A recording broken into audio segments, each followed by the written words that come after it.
Just the fact that last year's talk we ended up on North Beach and we couldn't remember where we finished. And I thought we were in the Clachan, but somebody said no, we weren't. And that's when we were looking at the end of we thought we were in events. But I just remembered we were at Alan Martin's, because remember he had his wellies hanging outside. And so, are we ready to kick off, Sandy? Yes, Malcolm, sir. Okay. Can you hear us all right? If not, you can throw the wellies at us. So North Beach, we're just going to finish off North Beach. Now, I thought we were going to turn right when we got to Crumble Street, but Sandy wants to go left. So that's why it's called Stornoway shops here and there. Okay then, Sandy, can we start with Macaulay's, I think, or do you want to talk with the Martins again? Well, as you know, I'll always do what Malcolm wants me to do. But I think, Malcolm, Chairman, before we go any further into the formal business, I should take this opportunity as the Honorary President of the Society to express my own gratitude and thanks and congratulations to you and all committee members for the way that you're doing the work. I'm very happy to see that on a number of occasions in the past year, Ken Galloway, as your archivist, has come along and encouraged me, given me information, given me questions to solve, and helped me in so many ways as all the committee have done. So I just want to have it recorded and really be good enough to put it in the minutes to say congratulations and thanks for all that you're doing.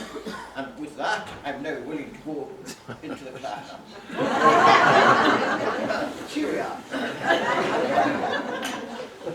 I think this is Jolly Water, it's called.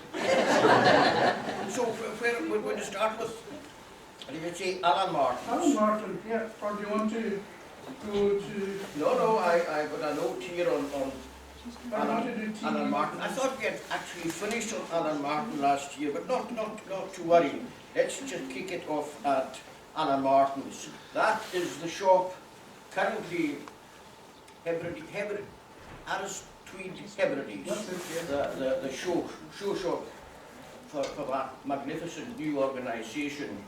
I think it's 25 North Beaches its number, and my first memory of it is when it was managed and owned, at least not the property but the shop itself I think was owned by these two wonderful old gentlemen, Mr. Martin, Alan, and John Martin, who ran a magnificent little general merchant's shop. I'm sure most of you will remember these two old gentlemen who in due course succumbed to my own advances and were good enough to sell me Roderick Smith Limited, that particular property where we had our boot shop in it, the Baltic Boot Shop, for some years.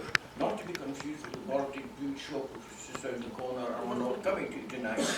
But that little shop was really a typical general merchants of the day, like so many other shops in the town where they sold a good selection of everything. The two brothers were kindly and lovely gentlemen, and my happiest memory of that place is going into it on one occasion to speak to Mr. Martin, because I had heard on the grapevine, you know, Stornoway grapevine, where you hear things that aren't true, but you pretend you believe they're true, and that opens the door for you. So I went in to speak to him, and I was wonderfully taken with their sense of green consciousness in terms of saving electricity. It was the first time in my life when I ever saw two rooms lit by one bulb. And it was done on a simplest basis.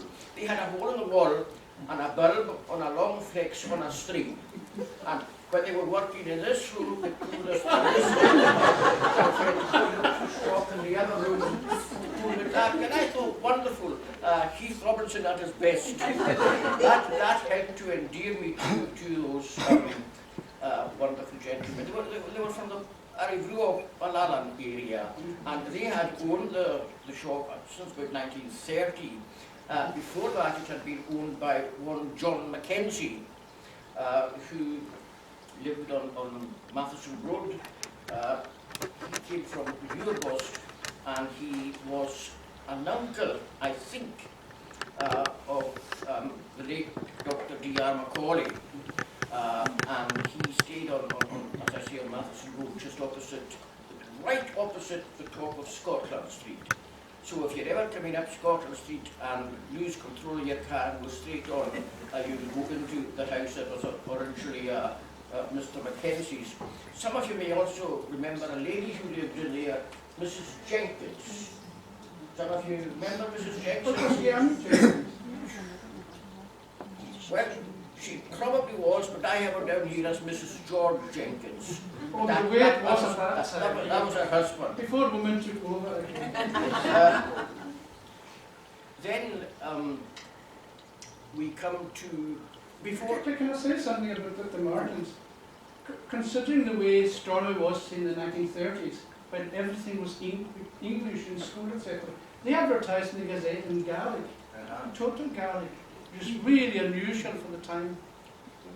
Yeah, they were quite simply, to my mind, lovely. When you mentioned eccentricities in a shop, there was one shop in Stornoway, I better not mention which one, but they had a heating system. And everybody would come in and say, oh, the heat in here, heated, you know, take off their coats and whatnot, and be freezing. And this person couldn't believe it.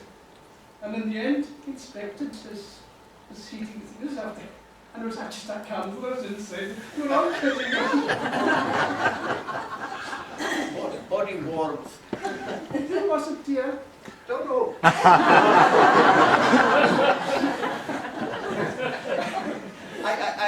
The work was so hard, it was sweating. I'm conscious about. I think I should also mention that Mr. John Martin, I don't think his daughter is here tonight, but she wouldn't mind telling this because it was herself who told me, and all his customers would have known him. Daughter is Mabel, by the way. But she was telling me that I was out one day in the castle grounds and I met Mabel, and I was trying to explain to her the difficulties of being deaf. As I think you keep on saying I am. Anyway, he apparently lost his hearing when he worked in Glasgow. I think he worked somewhere near a shipyard or something of the sort, and the noise of the riveting had done for his ears. But he was a lovely man, and again, I think we might say that he was the bane of the life of the car driving test. The people who did the driving test for you. And I think he had more than one or two goes at it, largely because he did his own thing. And if driver said, for instance, as I believe he did on our occasion, he said as they came out Cromwell Street, as they were passing the bank and passing Lipton's, the driving instructor said, now we turn right here and go up Church Street, as you could in those days, and go up Church Street, and came to Church Street, and Mr. Martin carried on out Cromwell Street, and the inspector said to him, I told you to turn up Church Street. And he says, why? Nobody else does. He was a man of an independent mind. And we finished with Alan Martin and his brother John now. Yes. Because beside that, there's a little door into a close, which you know very well. And I was interested to find out that close, which led into a great number of small houses in the 30s, quite a few houses, where our own shop is now and was the Baltic Blue shop. There was a throughway all the way through to Point Street, and it was called, funnily enough, Macpherson's Lane. And of course, the person who had the shop beside the lane was Alexander Macpherson, the first chemist in Stornoway. Chemist and druggist. Chemist and druggist, yes. I was always interested in the drug part of it. It's not approved of now. Anyway, quite a few people lived in the houses at the back there. I don't know if any of the audience will remember some of the people who lived in there. Murder blocks. Who? What Blobs and Jumbo, yes, they were in there. I think John the Barber once told me that he lived in there as well. But certainly not when we were robbed, because that would have been quite a combination. John the Barber was in that close. Now, if we go across the close, we come to what was in our day.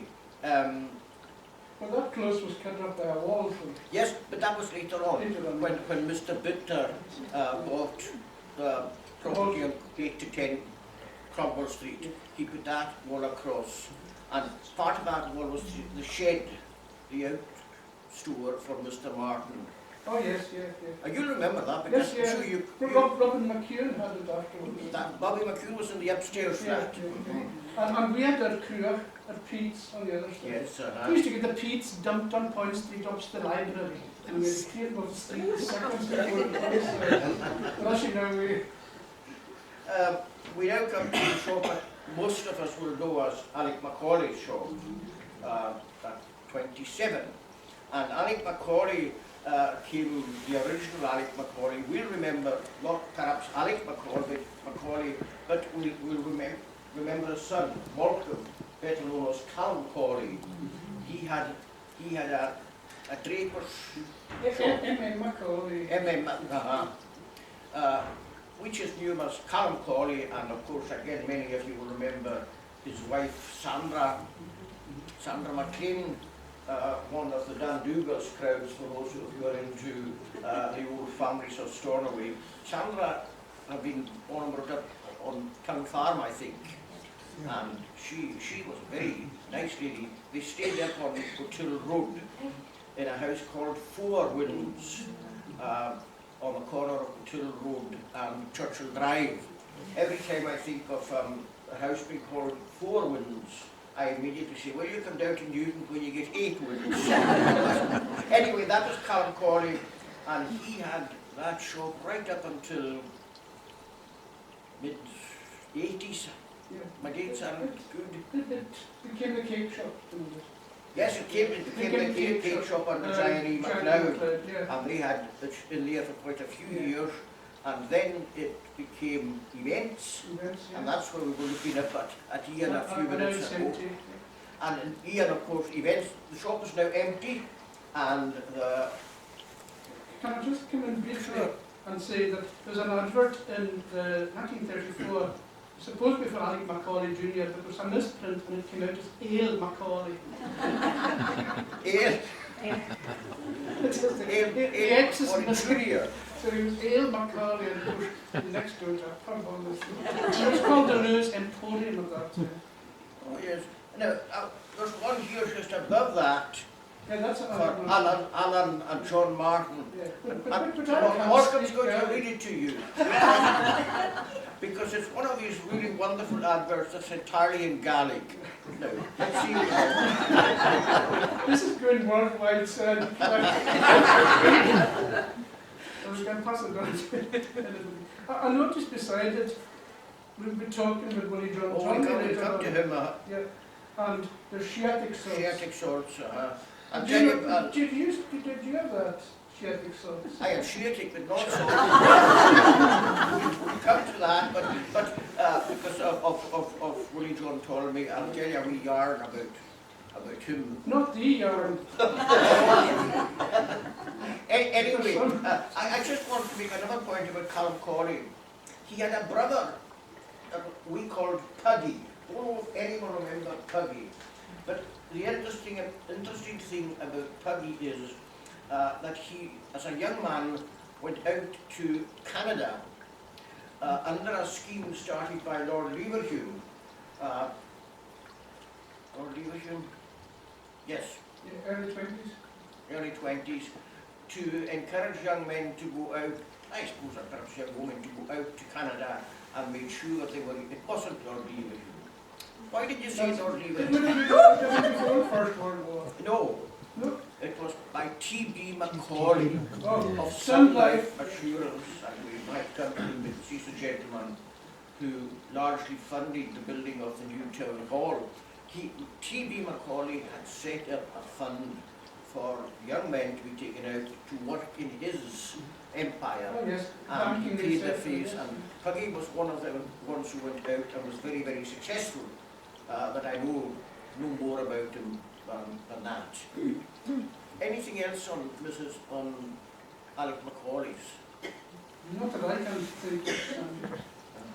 Except that it's a lovely shop, and it's a pity to see it lying empty, but that's part of the problem in the world today. Now we But can... there's an upstairs to it. Yes. Oh, There was an upstairs there. The It's the hairdresser. hairdresser, Jennifer. Jennifer, yes. We don't go very often. I've been there recently, and as you can see, she's an eminently successful hairdresser. Anyway, we better move on, Martin. I know. We've got the whole Look at the picture. Macaulay's as well. What? The corner. Yes, we're now coming to the corner. You all Townhouse, know the townhouse, as it is properly called. In our day, it was Donald Macaulay who had that shop. Now, he was not a distant, he was a kinsman of Alec Macaulay, because they all came from Uig. But Donald Macaulay was more closely related to T.B. Macaulay, who we did in our last show. But Donald Macaulay and Uigo, Crownister, I think, or Walters, but he had this shop in what we call now the townhouse. It's a small cafe restaurant, but Donald had his, again, tailors yeah. and Drapery, Harris Street. Harris Street and so forth. His shop was distinguished by having 2 doors. Yes? Yes. 2 doors, and it was on the ground floor of the house where in our day Jerry Capaldi stayed. Yes. He lived in that house, which is now, I think it's a guest house.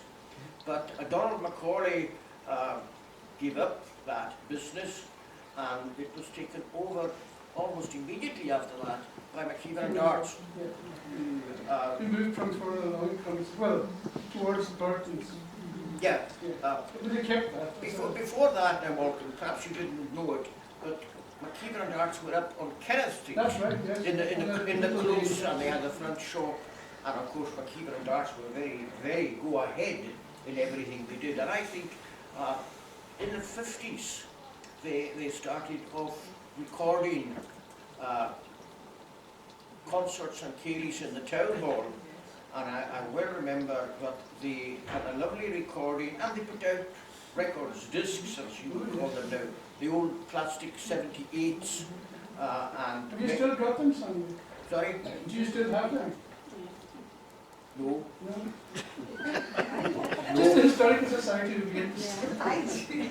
But I think that one of They used to advertise them in the movies. Remember McKeever and Darts? oh yes, and they also, when they brought television to Stornoway, some of us remember that they did this by way of a cable. They first of all started with a mast up on Dallas Hill, and they piped the television down under the harbour up to the Did shore. you know who laid the cable across the harbour? Was it you? No, it was Ian Davidson from the... Of course, Ian Davidson from the County Hotel, who was a diver. Yes. Yeah. So Donny and his brother John, known as Bowley, Yes. moved from Kenneth Street down to that shop and specialised in television. But I was talking about the early recordings they made. One of the first recordings was of a ceilidh in the town hall where Angus Grant, or Billy Grant as some of you knew, and somebody else whose name has escaped me, a well-known Stornoway singer of the day, made it was Angus Grant with Duncan Major playing the piano. And I remember it very well. I think the Gaelic voices remind me. Was that Gaelic on Tala or something? I don't know. But that's the name that comes back to my memory. And then they went down, and I said to beside you. Now I know, but they had a big television in the window, in the window looking out Cromwell Street. And I know that's where you went every night to see the news on television. Isn't that right? Yes, sure, yes. And to see Celtic losing through Kilkenny. Yeah. I think the biggest draw to that window. It was the 1959 general election, and also Rangers were playing Red Star Bratislava in Czechoslovakia, and nobody could see it, but they piped the sound outside, so it was like listening to the radio really. Was that So they blocked the whole street because the traffic could still come in from the rural end, towards the harbour, through the Narrows, but nobody could get through there. And the police did nothing about it. Why should they? Well, there was a lot of eruption in the streets. I think one of the big famous boxing matches, Oh yes, there was a lot. Sonny Liston against Floyd Patterson and Ingemar Johansson. Ingemar Johansson. Floyd Patterson. Floyd Patterson. Yeah. who was it? Floyd Patterson, Ingemar Johansson. Well, anyway, I remember a great crowd of schoolboys, myself included, stood in the freezing cold on that corner, looking into this boxing match on Donny's television. Then, of course, just to finish off the story about Donny, you'll remember that he took built a new mast out at Bendrove, and he took the pipe cable all the way down into town, and it went from house to house by an overhead cable. And I remember when we were building our own house, we had the wisdom to stop when we reached rafter level and got Dory to come down and put the pipe on top of the rafters, and then we built the house on top of that. In fact, as I look around the room, I see someone in the room who knows a good deal more about it than I do.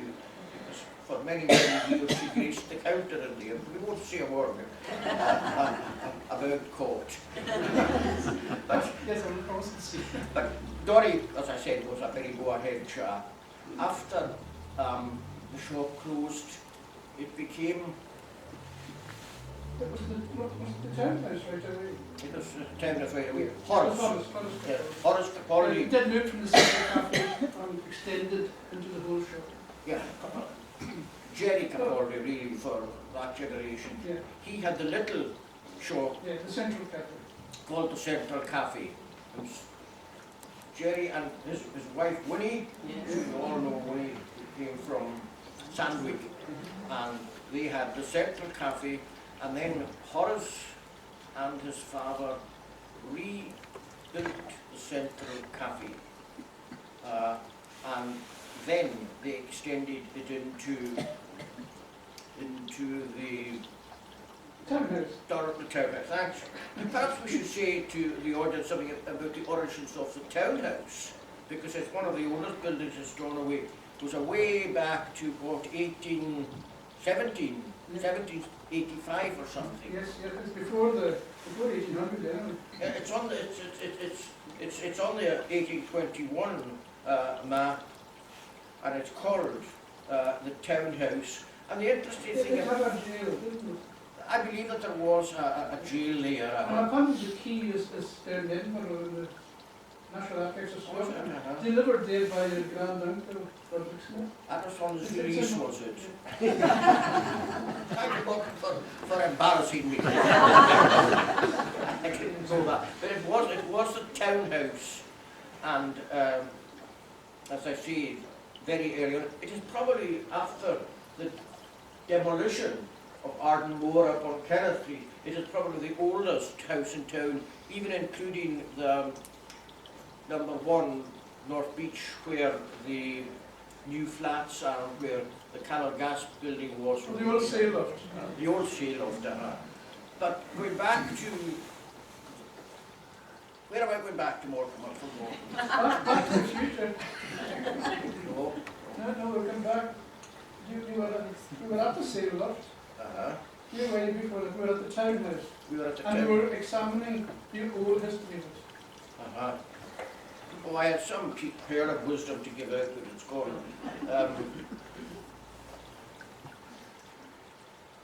We'll move on, will we? Yes, To the east side now, or do you want to go through Cromwell and Narrows? Oh, the thanks. You're going to go to Pershing Square for Well, an before I go to Pershing Square, I'll go back to where I forgot. The townhouse. If you, in your imagination, see the townhouse in 1800, like all big houses, indeed like all the houses in that part of town, they had a garden. And over the years, what was the garden was built, sold off piece by piece and built over by other people. So if you go to the corner, Cromwell Street, Narrows and North Beach, you've got the townhouse on the corner. And the garden went right all the way down as far as Max Imperial Bar or Clachan or Events as you would call it now. And all the way through there onto Point Street was part of the townhouse garden. And later on, other buildings went up there. It went through the Narrows to Boots Corner, if you want to call it that, and down Point Street to the Clachan the boundary of what used to be the bank and is now the registration office. Is that right? assessors. So just think and remember that when you're considering Stornoway, much of Stornoway, and you look back, just imagine the main house with a garden which over the years has been built over and is now commercial property. And that explains why, certainly in the 30s, there were many, many houses in behind shops and properties on the front. And that explains why in the 30s, Cromwell's, Point Street, the whole Point Street Peninsula, North Beach, Point Street and South Beach, full of little cools and whatnot, where families stayed, in many cases in difficult and straitened circumstances. But it also explains, Yes, I did. like you do. Who was the nasty landlord who did that? Anyway, just bear that in mind when you're considering the development of the town. And that also explains why in the 30s, 40s and 50s, really up until the local authority housing was built, that the population down there was considerable. Many, many people lived, as I say, there, and Point Street was one of the most densely populated parts of the town, well, the Point Street Peninsula. Yes, that was true. So, it's been built over since then. Now, can we go out into Percival Square now? Okay? Yeah. Percival Square, at one time, Percival Square was just a piece of bare, well, obviously, perfectly obvious, it was a piece of bare land, but 200 years ago. But it wasn't as big as it. It wasn't as big as it became formalised over the. And filled in. And filled in. There was a lot of filling in there. Takers had to fight. That was in the Clachan again. No, Percival, the interesting thing about Percival Square was until 1875 or 76 or 1880, there was a sort of dry dock in Percival Square, just, I suppose, where the low parking area next to North Beach, because there was what was called the saw pit, and it was a pit in the ground where, for the purposes of shipbuilding, they used these long two-man saws, you know, the great big long ones. One on either side. One on either side, and it was called the saw pit. Now it must have flooded quite often at high tide, but I remember my uncle, my granduncle, telling me about, you know, he mentioned the saw pit one day, and I was immediately aware to Bain and Morrison or something like that, but no, this pit was there. And again, it's worth remembering that 200 years ago, all that area was foreshore. Take away Cromwell Street Quay, because that's a relatively new structure. That would just have been ashore. pebble shore and whatnot. And yes, Captain Mackay's book mentions the bowsprits of the ships were hanging That's almost right. over Crummer Street. Uh-huh. Incredible to imagine. I find it, we're diverting now, but never mind. I find it particularly interesting if you try and stop and think what the place was like before there were houses, and even the houses that were built before the piers were built. We were talking about Sandy Shore, and that goes to the very roots of Stornoway. When the Norwegians came here in about 850 or something, all of the Point Street Peninsula, as I call it that, was an island.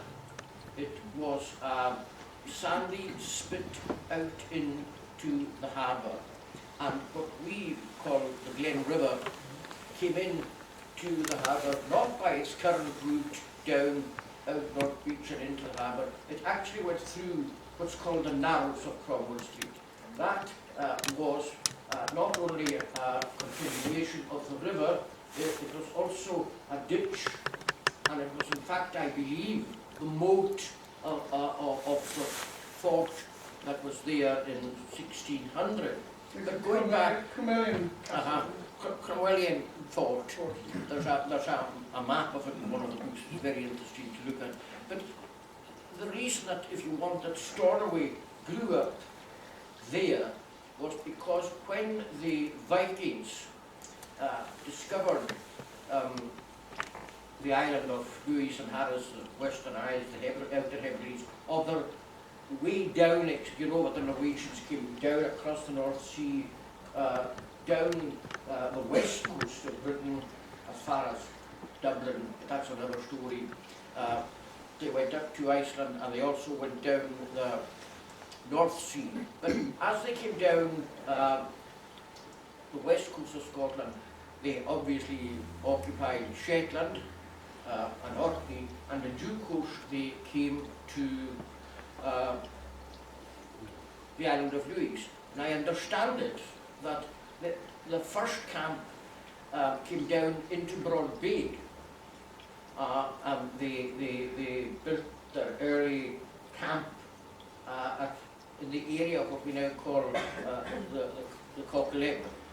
And the Vikings required, you know, of course, that they were seamen. They came in their long ships, which allowed them to do this distant travelling, and they always made a point of coming in the summer and leaving a guard around some kind of fortification or citadel or something of the sort. And those of you who come from or know something about Laxdale will know how it got its name. It's an old Norwegian name, Laxar Dala, which is the vale leading into the river of the Salmon. So in the first years they came into Broad Bay and settled there, but someone must have made a mistake and missed Broad Bay and came down the east coast of Lewis, past Point. How they passed Point without getting beaten, I just don't know. But they came down, they came down there, and they turned into another little bay, and they found it was even better suited to their needs. They had, as they came into Stornoway, they saw this sandy spit, no houses or anything, this sandy spit. Now that was of value because they were able to draw up the long ships onto the sandy beach and repair them, careen them as it was called. And they had the other essential for protection. It was a bit of an island and therefore more easily protected, but it also had two fresh water sources, the Creed and the Willow Glen Burn, which gave them what they needed to stay over the winter. So let's imagine that they came to the Point Street Peninsula, and of course we all know that at the end of the Point Street Peninsula they built a castle, Stornoway Castle, welcome. And a chemist as well. They did a chemist. Yes, this one likes it. That takes me back to Willie John and Tory, but never mind. Yes, they had. They had the fort there, and again, we all know that that fort existed in 1872. when it was covered over by the, what was called number 1 pier, and most of you remember the plaque that was on the store on the pier mentioning Stornoway Castle. And for anyone who is daft enough to get mixed up, as many people did, they think Stornoway Castle is the castle up in the castle grounds, which of course it's not. That's Lewis Castle. And when you mention Stornoway Castle, their mind goes up there. But Stornoway Castle was, for those of you who have been in Barra, almost identical to McNeil's castle at Castleby. It was on a little island with a causeway out to it. And those of you who have seen the old pictures of Stornoway Castle would recognise it as a reef leading out to the little castle. That's the Norwegian castle. And what I'm building up to, I suppose, is to explain that originally a sandy spit with beaches on each side has now become part and parcel. You wouldn't know it was different from the rest of the town. And that is why Stornoway became the town it is. But Stornoway was only in that Point Street area, across the Narrows, if you want, began to develop. But the interesting thing about Point Street was that explains how it got built up, and Point Street became the, if you want, the spine of it, and the houses would have been on South Beach and on North Beach, and they would all have had their own gardens or crofts or strip of ground which have been built on since then. But the interesting thing is that some of us think of Stornoway as being the town bounded by Anderson Road, Manor Park and the Battery. But of course, 150 years ago, Stornoway stopped about Kenneth Street. If you took a line from Kenneth Street from number 1 at the south side, right up to the north side at the bottom of what we used to call Spoils Brae, you know, you go down towards the end of the hamlet. That was Stornoway. But there were 3 villages round Stornoway. There was the most famous of them all, the luxurious area, now known as Newton. But in those days, it was actually called Enacleet, hence Enacleet Road. Then there was a community on the north side, at what we now call Behead. But where the Porter's Lodge is, there was a village there called Mill Street, obviously from the mill up the glen. There was a population of something like 200 people in there. Now that village was cleared so that Sir James could have built his Porter's Lodge. And the people who were in that village were spread out. He didn't just chase them out. He moved them, but in all cases to a better or a different part of the town, like Cross Street, Sand Street, and so forth. And Behead itself was a bit further in. And again, that was 2 of the villages. The 3rd village was Crocknagower. Crocknagower. Goathill, thank you very much. There was a big village up at the top of Goathill, round the area where the Louis Hospital was. Where your goalpost used to be. Oh yes. So that Crocknagower, and it, the 1789 map shows it just as a whole set of fields, which again have been developed. So if you think of Stornoway, always think of it starting on Point Street and going east out to Enacleet, west or north up to Behead, and further north up to Goathill. So, okay. Can we move on to our shop? I didn't come here to speak about shops. I think walking the audience will know that the pair of us are desperately like a duck paddling around. But, well, Percival Square. Duck's food. Percival Square. Square, yes, can we, You take over for a will we bit. move on to the next shop, which is on that side of Percival Square? I was saying what? Are we moving on to the next shop? No. Or do you want to move Just to want the... to say, make sure people understand where the name Percival came from. Oh, well, that came from... Well, tell them. Everybody will know about Lady Madison. So Mary Jane Percival was the wife of Sir James Madison. And, well... Her mother. Yeah, her mother was Percival. Percivals came from Canada and from all over.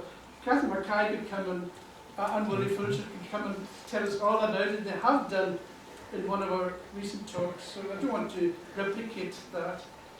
I couldn't remember anyway. Yes. The Percivals, the interesting thing about the Percivals was, it was again, just as I said, a sawpit and a wasteland, and she was responsible for it being developed and improved. And she actually, I don't think anybody here will remember the two fountains that were in Percival Square. She gave these fountains to the people of Stornoway, so that the people coming into Stornoway from the country would have somewhere to quench their thirst. Water from the fountain. In my day, when you came in from the country, you quenched your thirst with something completely different. Across the road. Especially the roads. But never mind. But one of them was taken away for the war For effort. the war effort. And you know, it never made it. It never left the island. And where did it go? Oh, I'm not allowed to say it. They discovered during the war, not the government everywhere else, took down all the railings, and we're lucky that so many lovely railings have been left. But they started taking down the railings to the mainland for making guns and all the rest of it. But that stopped when they found out just how expensive it was. There was a Turkish gun in Percival Square at one time, and it was taken out to Kitty Point, and it went away from the war effort. The society have photos of little boys sitting on the ground there. Oh, yes, so that's Percival Square. So just as well, when you had the shop in North Beach, somebody could have been pointing the gun towards. So, but Percival Square after Lady Percival. The other interesting thing about Lady Percival, Lady Mary Jane Matheson's mother, is that she was a very kindly lady. Now I know that others would disagree with that, and indeed the areas they're talking about, she was a very difficult lady. But if you go out to Cuddy Point, you'll see a really startling plaque made of granite on the wall. Yeah, on one of the towers. On one of the towers. And why I say it was startling and wonderful was, it was given, placed there to mark the silver wedding of Sir James and Mary Jane. And do you know what she says? And would that lovers-in-law had thought to do this for us, she says, to my affectionate son-in-law, one of the best men I ever knew. That's words to that effect. And I think every mother-in-law do that for their son-in-law. So go out, next time you're out at Kerry Point, go and read that and you'll see what I mean. Moving on now, Malcolm, to the first building in Percival Square. Yeah, which is, now it's Derek Mackenzie's. No, before you come to that, Square Restaurant. Oh, yeah, of course, I didn't think of shops. I didn't know. Oh, well, you see, Well, of course it was a square restaurant. and that was, It was the MacArthur shop. Yes. And you'd done the slip had it before that. yes, Anything before that? Her Majesty Queen Victoria. What was the post office? It was Stornoway's old post office, and the building is exactly the same as it was when it was the Stornoway's first post office. And if you look at it, you'll see a round sort of porthole thing in the wall. And that was where the clock was. That's where the public clock was. Now filled in, you won't see it. But it was Stornoway's, not first post office, because the first post office was in Down in Point Street. it was owned by the father of Mackenzie, Alexander Mackenzie of the Northwest Passage. But the post office was in there until, what, 1909, 1908. 1908, Oh, I got a little well, a minute up on the road. Anyway, 1998, when the post office up on Francis Street, as we knew it, was built. Again, you see the dates there. But the Percival Square building, Square Restaurant, it had a very history. Again, it's quite an old building. As you say, it was, in our day, a succession of restaurants. After Square meal there. the people you were referring to were Dan McLeod. Alexander Sloop Yeah, Duncan's. and Mrs. MacArthur. And then, in due course, it became the offices of Kate Lay for. who? She was known as Kate Now, She married again, to of course, and behind that building again, there was a typical close leading into half a dozen different houses, upstairs round the back. Then, next to the old post office, the square, we come to the place that you're talking about, yes. which is now Derek Mackenzie, the housing agent and Yes. solicitor. Before that, going back to my memory, a well-known gentleman called Alec Murray the Saddler. I'm glad to see you ladies know who I'm talking about. Alec Murray the Saddler. So that's where you took your horse, did you say? What? Is that where you took your horse? That's where you took your horse to get it saddled and you bought all the bits and pieces for it. I was in that shop quite a lot as a wee boy, because Alec Murray himself, who was a Laxdale man, I believe, had a shop. It was an interesting shop. It was the only saddler in town where they did leather, lots of leather goods and so forth. Now after he died, the business ended, but it was passed, the property then became the property of Willie John Tolmie. Now everybody should know that Willie John Tolmie was one of the three chemists in Stornoway at the turn of the 20th century. Willie John was the granduncle of Sheriff Colin Scott Mackenzie, and the Tolmies were a very famous family. If we were doing Keith Street or the other side of Cromwell Street, we would know where Tolmie's property was, and they had made a substantial amount of money. Sir John Pringle of Jamaica had married into the Tolmies, but it was Willie John Tolmie's shop, because he had moved from Francis Street next door to Bobby's shop at what is it, Havelock Lane, as it used to be called in our day. That was David Tolmie, his brother. David was a doctor. Yes. Willie John. Oh, there was David that has street merchant. Oh yes, that's right, where the Indian restaurant. That house was built in 1948. Yes. It had a balcony, as I remember. That's where I got my notions of grandeur. I often saw myself on the balcony there, waving to the crowds. But anyway, you're quite right, Malcolm. That was You'd David. have been like the Viceroy of India now. And Willie John, after Willie John, there was another chemist who came in there. How many of you remember George Sturley? George W. Sterling. George W. Sturley. An Edinburgh gentleman who had spent a lot of Dr. He had a daughter, Anne, a lovely girl who married Albany Newell, and a son, Graham. I could never catch him. Graham He's was very, very fast. some of us remember Graham. He was a tremendous sportsman. Yeah, khaki shorts and spikes and running blocks. Yes, he had all the things that we never knew about. But his father had something far more frightening. A starting A gun. starting gun. And we always could, wondered what kind of father would take his boy out into the park and make him run to a starting gun. But it was all part of the devotion to the boy and wanting to train him well. So that was George Stirling.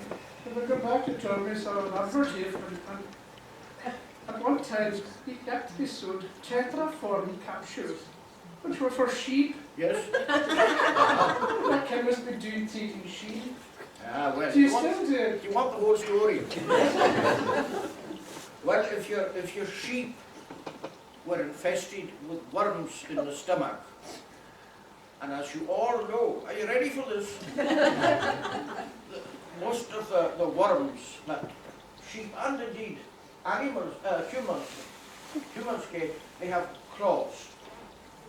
And when they get into you, the claws dig into your surface of your intestine. And it's like a tick. You can't get rid of them because they hold on. And you know, when you're taking away a tick, if you pull it, you leave the claws inside you and they go septic. That's why you use some other ways of getting rid of ticks. But the worms did that, so you gave them what in fact was an anesthetic. Tetraform is a trade name for tetrahydrochloride something or other, like chloroform. So you fed that into the sheep, the worms went to sleep, the hooks came out and they got washed out. So does that help you now? Can we go to share the results? My goodness. Shiatic salts, a teaspoonful a day, keeps rheumatism away. It's almost like a teaspoonful of sugar helps us thing we go down. Then it goes on for agents for Rexall remedies. Rexall, orderliness or regulator, regulates the bowels. Safe, sure and simple, suitable for adults and children. Suitable for adults. Is there a difference? It's a writing on the prescription. If I can end, I think, if I can end on a little... We have time to go. What? It's 8:30 then. Oh, it's 8:30. Oh, okay. Carry on, Floyd. Now, this is not meant to cause any offence at all. But Willie John Tolmie had a famous remedy, and again you've got to be a chemist to know this, called Tolmie's Brown Coffee Mixture. Remember that? Yes. Well, it's not quite true, but it's an apocryphal story about him. When he was asked what was in Tolmie's brown cough mixture, he said this, that, and the next thing. And somebody said to him, "Are you sure it wasn't black? It isn't black draft." Now, to be knowledgeable about black draft is Cascara Sagrada, and you know that was a powerful purgative. And he said to Kenny Flock, "Are you sure it's not to Tolmie? Are you sure it's not black draft?" And Tolmie said, "No." The man said to Tolmie, "Are you what's in it?" And the man said this, that, and the next thing. And the customer said to Tolmie, "I think, are you sure it's not black draft?" And Willie Jordan, very offended, said, "Of course it's not black draft. Why do you think I would put black draft in it?" "Well," says the man, "if you did, they wouldn't dare laugh." They wouldn't dare cough. Sorry, I but you stop to think about it. Both these chemists were involved with the runs.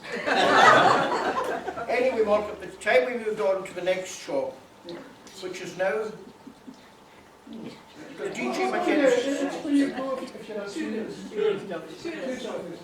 tourist office. It was DG's with all the ties. And That's right. Another of Madison, McDonald, McLeod, Buchanan, Hotel. another of the old-fashioned general merchants, but he specialised in drapery and clothes as well. I think he had two shops, two doors side by side. One was the men's department and the other was the ladies' department. Now he hadn't always been there. He had a shop before that round on North Beach, I think, or South Beach. Well, what's in Bishop Square? In the, I can't remember the area. He was in that area. He was in that area, but he had a very interesting shop as well. And of course, D.G. Mackenzie is known to all of us as the father of David Mackenzie, who was married to our dear friend Mary He was a member Mary for Morrison. 3 years. and that Mackenzie family, I think, came from, part of them came from the mainland, and they had a connection. Only part of it. Only part of the family Malcolm, not the man. They came from Sutherlandshire, but the interesting part was that DG was married to the man who kept the first jail in Stornoway on Louis Street. Just a smell of cheer. DG's wife. See, you put me wrong. Do you want some more of this lovely water? DG's wife, Lord Mr. Mackenzie's wife, was a sister of the man who was in charge of the jail at Louis Street. What's her name, Malcolm? Sergeant. No, he was the governor of Oh, George MacLeod. that's it, George MacLeod. Well done, thank you, George MacLeod. Second Louis Street. They had a son who was lost in the war. That's correct, yes. The First World War. that First was, World yeah. War. So we remember David very well from his time in that shop. And now we come to the what's now the entrance into Percival Square. Now I'm told that there used to be a little shed just Yes, inside yes. the entrance. And what was it called? The Universal Stores or something? Or it's a lady who had it. Yes, I've seen a photo of it in the Royal Visit of 1902.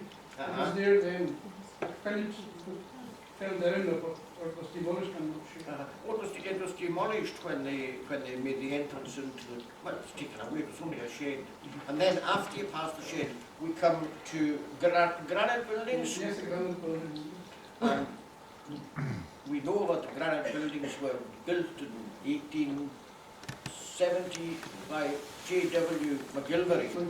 And again, that building, Or was it not by G. McGilvery, J.W. McGilvery was the son? well, it must have been his Yeah. father then.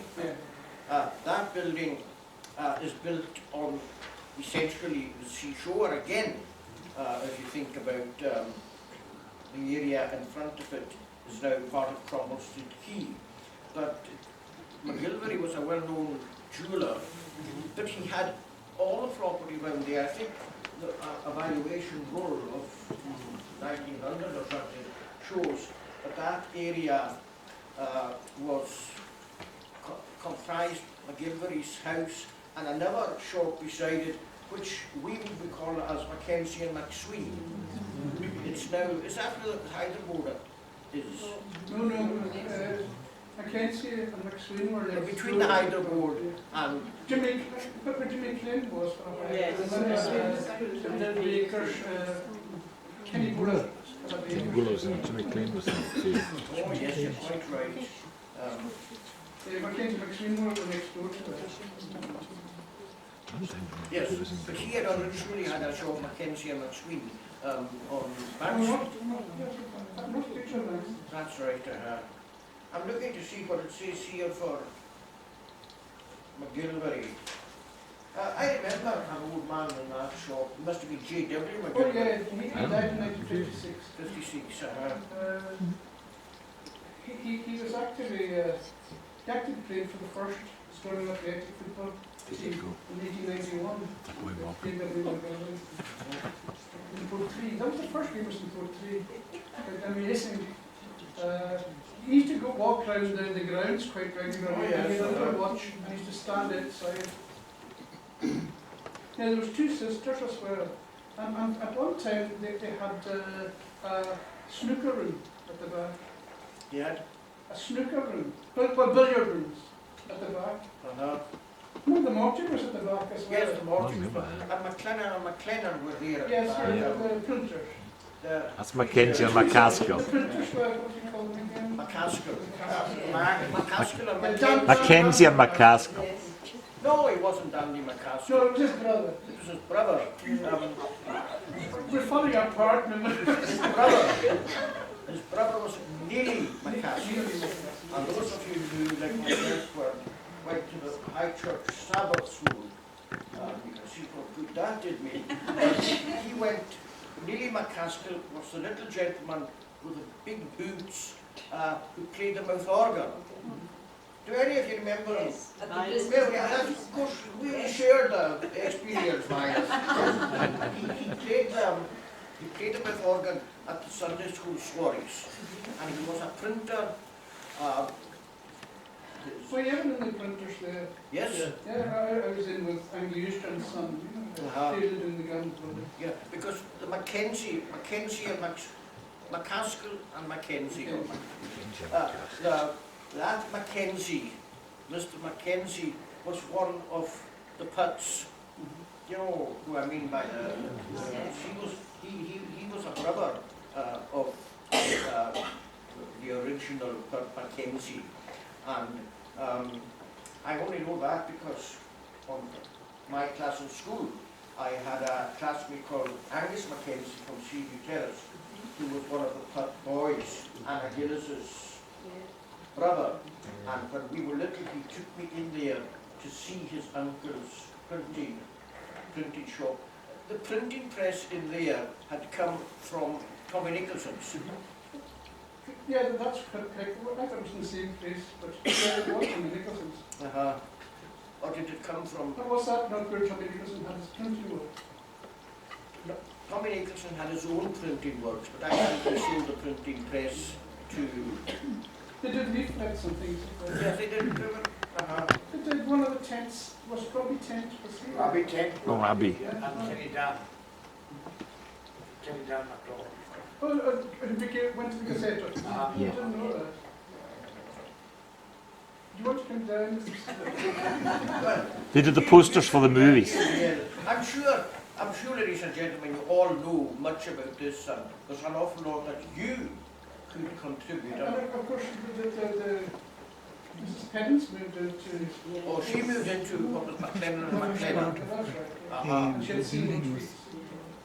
Does anyone know what how Seymour, the name Seymour came about? Oh, yes. Go on, tell them. I can't remember. It was common Orlock anyway. The sea. Common Orlock. Can you remember how it was? The C and the O, but the C. It was. Oh no, he was C and he was M. Colin M. Orlock. So C M. Orlock. That's correct. Yeah. And of course, We got there in the everybody knows who the Orlocks were. Yes, well, at least some do. The Orlocks came here as Chamberlain. Well, the father. The father, the original Orlock, came here as Chamberlain to Sir James Matheson. Yes, and he was there from well over 20 years. And he had Typhoid. two sons. He died of typhoid. Did he? The dog- Oh yes, they died within the week, the two of them. That's quite right. They lived on Matheson Road at one stage, and the man, the Orlock man that we knew, he worked in the trust office along with Mr. Holbrook. Was he Colin? Colin. Louis There Orlock. was Lou Orlock. Lou was the man who was in the trust office. Same name. That's what he Yeah. Yes, Lou Orlock. Yes. He worked in the trust office, and he died quite young. He wasn't all that old. 1953, I think. His father, as I said, had been the factor to Sir James, and then to God be with you. Briefly before he died. Because I remember he became famous to me, in Colin Orlock, because when Leverhulme came here to buy the island in 1918, it having been advertised, one morning, or afternoon, it doesn't really matter, my granduncle Roddy Smith was in his own shop, and amongst the other essential things for a chemist to sell was postcards. And this dapper little man was ushered into the shop by Colin Orlock. And the dapper little man said to Mr. Smith, do you have postcards? And Mr. Smith said, yes, I've got a selection here, and he showed him the selection, and the dapper little man hummed and hawed and looked around, and he picked up a bundle 2 or 3 dozen perhaps postcards and said, I'll have these. And Mr. Smith quite naturally said the price. And the little man said, not at all, they're shop soiled. I'll give you 3p for the lot. Mr. Smith, I have to say, was not accustomed to be dealt with like that by customer. He sort of said, all right, have it. And the man went down to the shop, and Uncle, Mr. Smith, went up to Colin Orrock and said, now, Mr. Orrock, will you tell me who is that man? That is Sir William Hesketh Leverhulme, who has just bought the island. Mr. What's his name? Leverhulme's first purchase in Stornoway was shopside postcards. And they sell for a fortune on eBay now. Yes, probably the same ones. Okay, that was Colin Orrock, who was in there in the company, and then there came Mrs. Perrins. What was the name of Mrs. Perrins' famous Seymour. tweed? Seymour. No, she made a lightweight Harris tweed with Luxor or some Lurex. fibre. Seymour. Lurex. Yes, that was wasn't Mrs. Lurex. You all remember Mrs. Perrins, no? She was a character in her own right. She lived in The ghost of Garnaheim. That's when all the RAF members went back in the bus, and she appeared out of the ditch, apparently wearing her nightie. certainly, and I have Staff was in the window, the Kate Bush. And they all thought that they'd been stayed rather too long in the night. There was the other famous story about Mrs. Perrins, which some of you will know. Her husband, Tom Perrins. Neil Perrin. Who? Neil. And she called him. Oh, I see, yeah. May I explain this? Sorry. In their correspondence, and for many years after he died, she would put a memoriam in the Gazette, in loving memory of. She used to put in every year on the due date, in loving memory of my dear husband Tom. Yours faithfully, Pussycat. Anyway.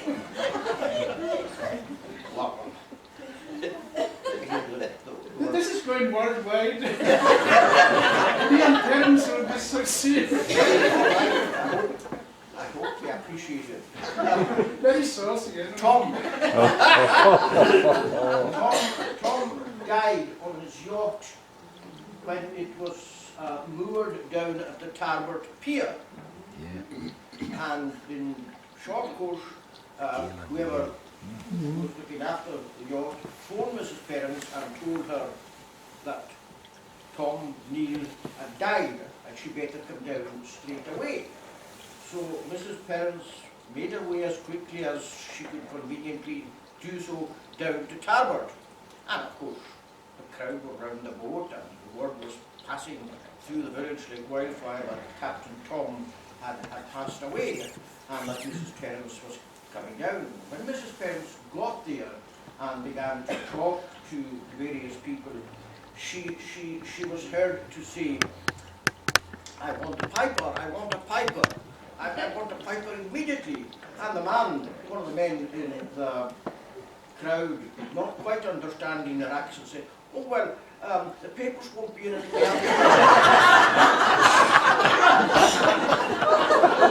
Son, I don't know how many months it is. He started off doing Stornoway shops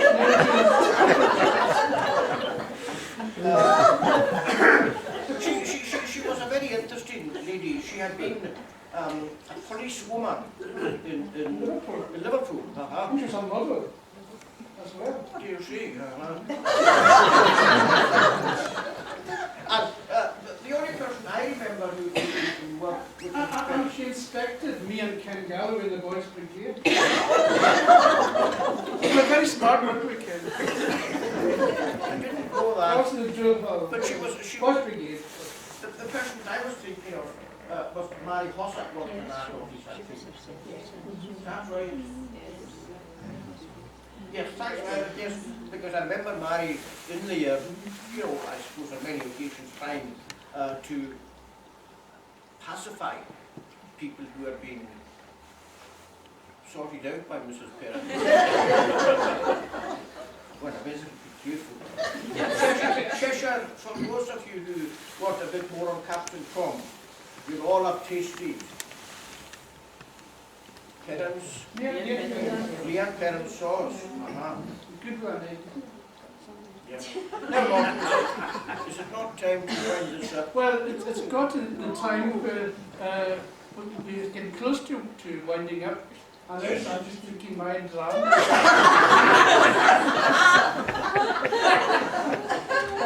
But we can ask any questions or points that you want to raise. Let us know and we'll Or give for 5 information that minutes you want more to give us. information.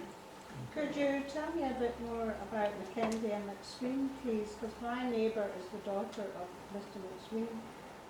Mackenzie and McSween. Mackenzie and McSween, can you tell me more about Mackenzie and McSween? Try to.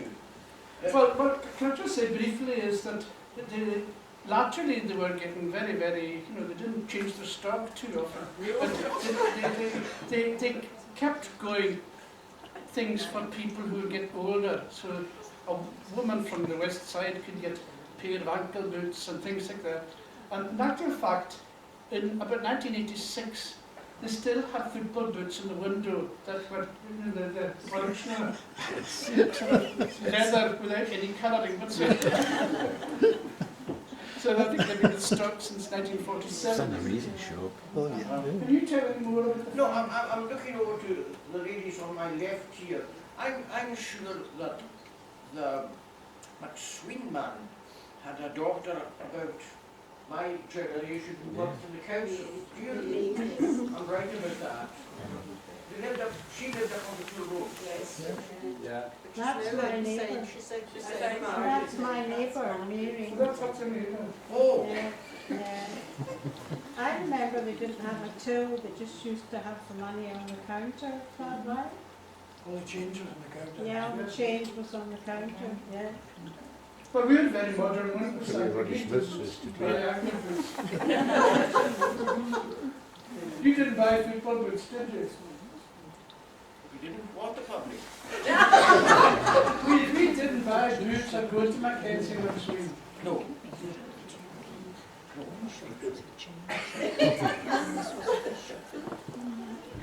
Any other questions or points? When you mentioned the Yeah. North Beach and South Beach as being literally, yes, it was a beach, I always think of that when I see the bit of beach beside the Cali Hotel, in front of the Cali Yes, Hotel. but that's only bit. And that's from the bit that I envisage that the whole, it helps me to envisage what it used to look like. Yeah, it's quite interesting. That's interesting, Ian, because there was another little beach in Stornoway. A lot of people will remember it, where You meant Chelsea? opposite the mill on Ilmers Leacock, Yeah. there was a little beach beside what used to be called Patent Slip. Yeah. And there was a little pier on it. It was beside the Sea Angling Club, where the pier ended at the Sea Angling Club. There was a little beach and a little pier, and then there was the slipway Yeah. for the old lifeboat. Yeah, that's And it was quite a nice sandy beach as well, like in front of the Cali Hotel. And again, that would have been the original Norwegian shore, if you want. And in my day, it was a favourite place for people like Kenny Frock and Kenneth MacDonald and Peter Pope MacLean to have a little rowing boats beach there. And you know, in the olden days, that the whole front of Newton, I suppose, most of them, and indeed probably Behead, they would all have their own little boats. And it was the kind of town where they didn't find it necessary to take away the oars or the rowlocks, because people would never take them, and if they did, it was by consent. And the favourite destination of all those little rowing boats, like your old father with a boat, was to go over to Harnish, and picnics were held every festival, bank holiday, over at Harnish. Now, and you could gather wicks and things like that and boil them up over there. yeah. And so that was the farmhouse. And did you sign your name in the visitor's book at the lighthouse? Well, I did it, I thought, it's hardly right. No, again, it's interesting when we're talking about historical documents, all those lighthouses, they always had a visitor's book, and you would go in on a bank holiday, May holiday, you would go down to the lighthouse and you would get to go up to the top and you would sign the visitor's book. And it's very, very interesting. It's like town hall visitor's book. You can go into it and you can see, and you can go to someone and say to them, I know exactly where your great grandfather was on the 3rd of October 1954. They haven't got a clue how you know. And valuable social records to keep. No, one that I figured in was the Chopper Head Lighthouse. That's the only book I know what my name is in. But of course, lighthouses are now all automatic and you don't have The visitor's book for the Orange Lighthouse is held by the Stornoway Port Authority. Yes, it's in the case there. Right, Malcolm, you're So, the chairman. but I tend to think we'll have to close now because it's 9:25 past and technically we have to be out for 15:30. Or that's just before the solicitors from Lane County. So I'd like to thank you all for coming along. I hope you enjoyed it. And possibly back next week whenever I'm here.